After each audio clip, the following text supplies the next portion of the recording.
Saaxinii yookiin saaxinii uffata dulaaba diizaayinii bareedaa ta'ee fi adda ta'e kottaa ilaalaa isiniin jira.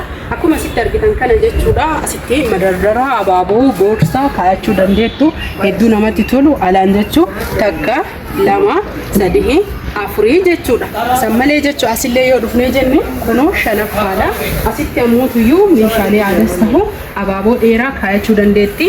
Kunniin ammuutuyyuu kiiseelee sadii jechuudha. Hordoftoota fi kabajamtoota kiyya bakki dhaabataa isaan tolli akkuma argitan marga hagana dheeratu kanarra jira. Assalaamu alaykum warahmatullaahi wabarakaatu. Ashama harka fuuna jirra jirtu amantiiftutaan osoo waliin qoodini har'a meeshaa Faaxumaa Adaabbaa qabadhee isinii dhufee jira. Akkuma argitanii saaxinii uffata baay'ee guddaa ta'ee fi hedduu bareedaa ta'e yeroo baay'ee banni isin agarsiisa. Banni isin agarsiisuu baadhee waan baay'ee nama cinqaatiiniti. Kunoo akka argitan kana keessi isaallee hedduu bareeduu fi meeshaan maan isaa jechuudha hedduu namatti tolu. Oriijinaala keessallee dibnee bareechifnee haala kanaan baasnee jirra.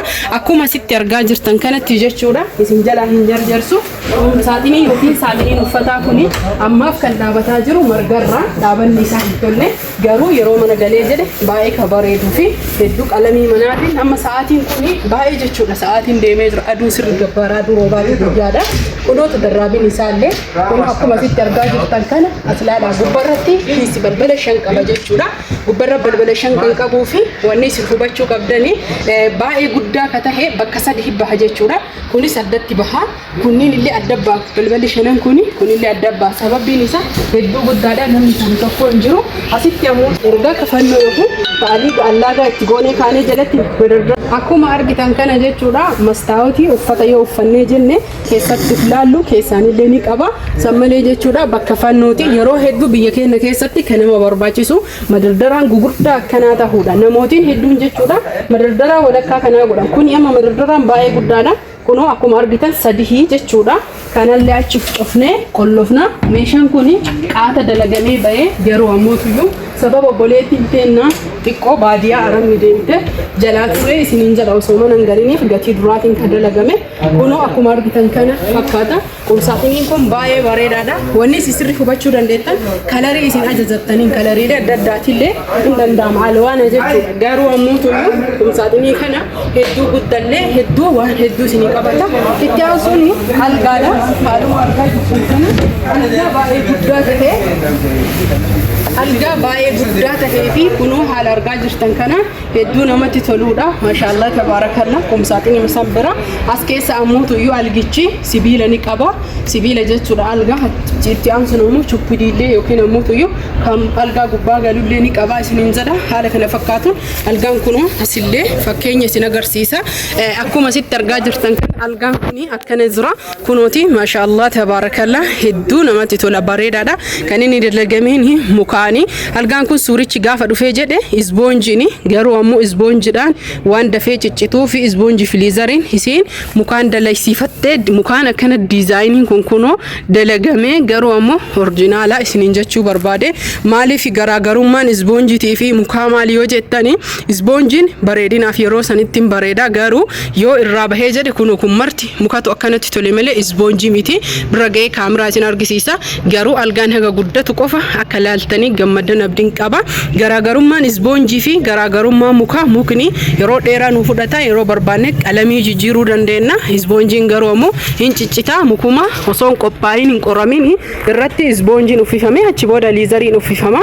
Kunooti koomidiinoo isaa gama gamana kun akkuma argaa jirtan kunoo mukaanii jechuudha kan dalagame argaa jirtanii muka malee isboonjii miti. Namni isboonjii barbaadanillee rakkoo tokko hin qabu garuu osoo kiyya isboonjii caala muka filattanii horoomaafis tahee bareedinaafillee tahee akkasuma mootuyyuu yeroo jechuudha mana keenya keessatti barbaanne yeroo barbaannetti qalamii jijjiirree akkuma barbaannetti jijjiiruu dandeenya. Kanneen adii goone as gurraacha godhuu dandeenya. Akka feetanitti jijjiiruu dandeettan. Garuu yeroo dalaysiifattan algaan kunniin amma dabalee jira. Yeroo dalaysiifattan mukaan dalaysiifadhaa isiniin jedha warri isboonjii fi liizarii jaalattanii filattan kanuma akka isboonjiitti waan barbaadan godhuu dandeettan isiniin jedha. Kunoo haalaan margitan kan argitanii akkatti qirtsiin isaa itti bahe hunda isaatu jechuudha. Isin isboonjiin ergite garuu isboonjii fi carqii gubbarraan uffisuun carqiin algichaa jechuudha. Isboonjii akka kanaatitti qalamii fi isboonjiin qalamiin tokko miti. Carqiin kun fakkeenyaaf argitanii kunillee kana maaliif jennaani garagara isiniin jedha. Kana waan ta'eef haaluma argitan kana maashaallah tabaarakallaa jedha. Hordoftootaa fi kabajamtoota kiyya Algaan Faaxumaa Adaabbaa akkana jira akkana bareeda namootiin jaalattani laayik sheer godha. Amma TV stand fi dressingidha. Xiqqoo qumsaaxini kunuuti cinaa isaa osoo sinki fi TV stand isin argisiisin qumsa kitchen cabinet isin argisiisuufi kunuuti kitchen cabinet baay'ee guddaa ta'ee fi bareedaa ta'e jalqaba akkanumatti osoo hin bariin laalaatti ittiin gammadaa isin jedha. Akkuma argitan balbala dheeraa qabna. Asitti illee ammoo akkasuma balbala dheeraadha. Lama gamaa gamanaani jidduutti ammoo balbala afur qaba argitanii. Haaluma argaa jirtan kanaani kunoo balbala jaha gubbarratti asitti illee akkuma argaa jirtan kana jechuudha. Kan qulfii jalaan qabu kunoo teessumni isaa hin tolle waan ta'eef margarra argaa jirtanii banamuuf jechuudha. Kanniin turratti gad ulfaate nama banamu kunoo banee jira argaa jirtanii miti. Haala kanaani maashaallah tabaarakallaa keessillee kan namatti toludha. Asitti ammootu balbala tokko addatti danda'e kunoo hedduu namatti tola jechuudha. Maashaallah tabaarakallaa baay'ee jechuu kan nama gammachiisudha. Itti aansuun ammootu akkuma argitan jechuudha. Asitti ammootu iyyuu kunoo haala margaa jirtan kanaan balbala tokko addatti asitti ammootu iyyuu masaabaleedha afurii jechuudha. Waan barbaadde kaa'achuu dandeetti jijjiiraa jechuudha. San akka itti kaa'attu haadha qofatu iyyuu beeka. Kanaaf asitti illee balbala lamaa jechuudha argitanii. Balbala lama madardara gugurdaa ta'eedha. Haala argaa jirtan kanaani kitchen cabinet akkana bareedu kanaafi bareedaa ta'e meeshaa Faaxumaa Adaabbaati akkuma isin ajajatti bareedidha. Wantoota jechuudha dogongorame yoo jiraate dhiifama nuuf gochaa isiniin jedha. Haala kaasi kana Akkuma argitan kana jechuudha. Amma gara TV stand dhufnee jirra. TV stand illeen kunoo akkana jira. Akkana jala wanni tokkoyyuu hin jijjiiramne jettee isiin jannaaniin TV standiin kunoo haala kana fakkaatuuni qalamiin isaa adiidha. Baay'ee namatti tola garuu bareedaadha. Yeroo baay'ee qalamiin adiin mana keenya keessatti mana ibsaa mana bareechisaa yeroo hedduu jechuudha qalbii namaa bohaarsa.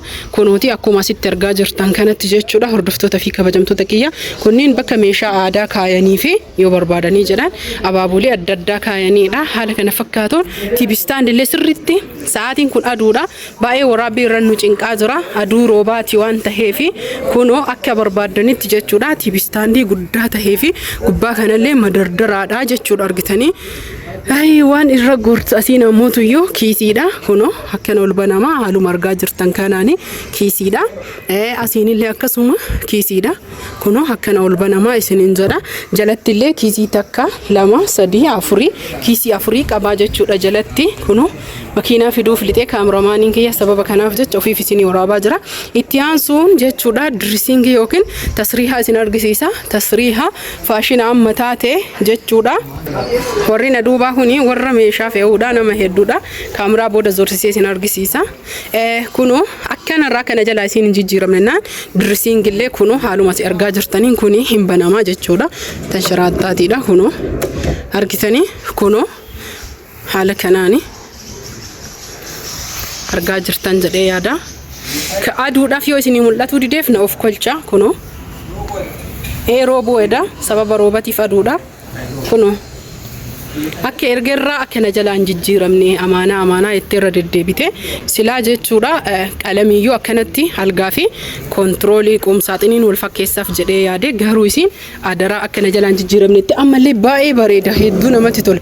Isin ajaa'iba dressingiin kun adii yoo ta'e malee namatti tolu diizaayiniin kun maashaallah jedhee jira. Mijattiin filannoo isiiti ammoo ammanatti tolee jira. TV stand fi dressingiin hunda caala natti tola. TV stand ilaala akkatti bareedu. Aduun nama rakkisa yoo aduun nama rakkise illee akkana fakkaataa isin hin jedha waan hunda caala waa qomsaatiin itti bareedu. maashaallah tabarakallah. Kanaaf rabbiin nagaan itti siyaa galchuu jedhaa du'aayii kadhadhaa fi hundi keessanuyyuu qumsaaxiin akkanaa guddaa bareedaa kana balbala 5 ta'uu danda'a jechuu. Qumsaaxiin isii kun balbala 5 ta'uu danda'a. Bakka madardaraa kanatti garuu isiin bareeda goote. Asitti kiisii asitti madardaraa boorsadhanii waan barbaadde kaa'achuu dandeetti. Gubbarratti balbala 5 argitanii takka 2 3 4 5 maashaallah jedhee jira.